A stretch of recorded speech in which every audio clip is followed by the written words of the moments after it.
నమస్తే, welcome to NSTV news. ముందుగా ముఖ్యాంశాలు. మహిళా దినోత్సవం సందర్భంగా మీర్పేట్ కాంగ్రెస్ మహిళా అధ్యక్షురాలు 27 ward Srila hills colony Padmasri మహిళలందరికీ శుభాకాంక్షలు తెలియజేస్తూ ఆమె చేసిన సేవలు, నిరుపేదల ఆదుకున్న సేవలు మహిళా దినోత్సవం సందర్భంగా మీడియా ముఖంగా తెలియజేయడం జరిగింది.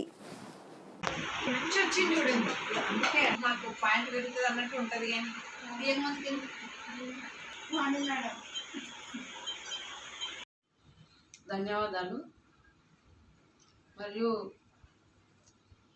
నేను మీర్పేట్ కంటెస్టెంట్ కార్పొరేటర్గా 2019లో చేసినట్టు, మరియు నేను ఎలలేని సేవలు చేసినందుకే ఇలా మా పార్టీ నన్ను గుర్తించి మరియు కరోనా టైంలో ప్రతి ఒక్కరికి అండదండలుగా ఉండి మరియు వాళ్ళకి నిత్యావసర వస్తువులు కానీ ప్రతి ఒక్కటి హాస్పిటల్ కానీ ఏదానికైనా నేను ముందుండి ప్రతి ఒక్కరికి సేవలు, ఎలలేని సేవలు చేసిన.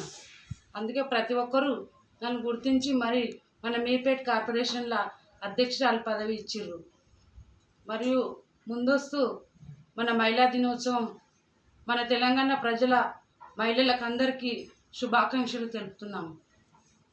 మరియు ఈ మీర్పేట్ కార్పొరేషన్లో ప్రతి ఒక్క మహిళ కానీ అందరూ ప్రతి స్థాయిలో ప్రతి రంగంలో ముందుకు రావాలని ప్రతి మహిళకు నేను ఇచ్చే సలహా, ప్రతి ఒక్కరూ ఇంట్లో ఉంటే ఏమి తెలియదు మనకు. ప్రతి ఒక్కరూ ఏదానికైనా సరే ముందుండి ప్రతి ఒక్క మహిళ ఏ రంగంలో అయినా కానీ ముందు స్థాయికి రావాలని మా మహిళలందరూ కోరుకుంటూ ప్రతి ఒక్కరూ ఏ మహిళ అయినా మనము ప్రతి పనిలో కానీ ఈమెకు సాధ్యం కానిది ఏం లేదు అని అనేలా మనము సాధించుకోవాలని ప్రతి ఒక్క మహిళకు నేను తెలుపుతున్నాను. నేను ఒక మహిళగానే ఉన్నా, ఇంట్లో ఉండి నా పెళ్ళయి ఒక 4 సంవత్సరాల వరకు కూడా నేను ప్రతి ఒక్క రంగంలో ప్రతి ఒక్క రంగానికి నేను పోయి ఏ మీటింగ్లో కానీ ఏది కానీ పోయి నేను మహిళగా నేను ఏ దాంట్లో అయినా ప్రతి ఒక్కరికి సేవ చేద్దామని ఈ రాజకీయంలోకి వచ్చిన. నేను సేవ అనేది నేను చిన్ననాటి నుంచి వెళ్ళి సేవ చేస్తున్నా. ఆ సేవ అనేది నాకు ఈ రాజకీయంలో దొరుకుతుంది ఇంకా ఎక్కువ అని నేను వచ్చిన ఈ రాజకీయంలోకి. కానీ రాజకీయం అనేది ఒక రణరంగము. అందులో ప్రతి ఒక్కటి మనం సాధించుకోవచ్చు, ప్రతి ఒక్కటి ఉన్నత స్థాయిలోకి వెళ్ళొచ్చు. డబ్బు అనేది ఒకటి ఉంటే చాలు, అందులో ఏ దానికైనా మనము సాధించవచ్చు.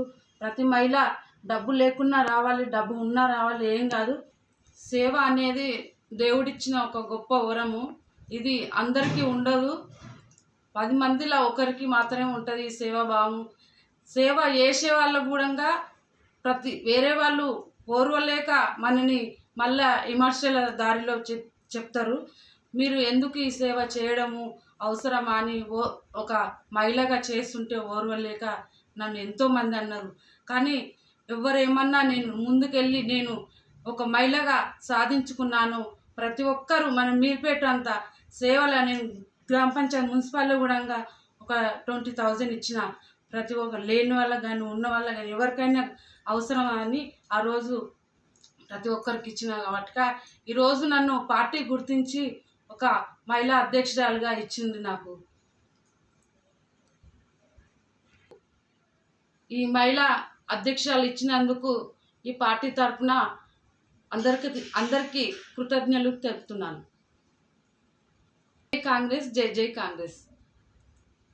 జై రేవంత్ రెడ్డి అన్న, జై జై రేవంత్ రెడ్డి అన్న, జై కాంగ్రెస్.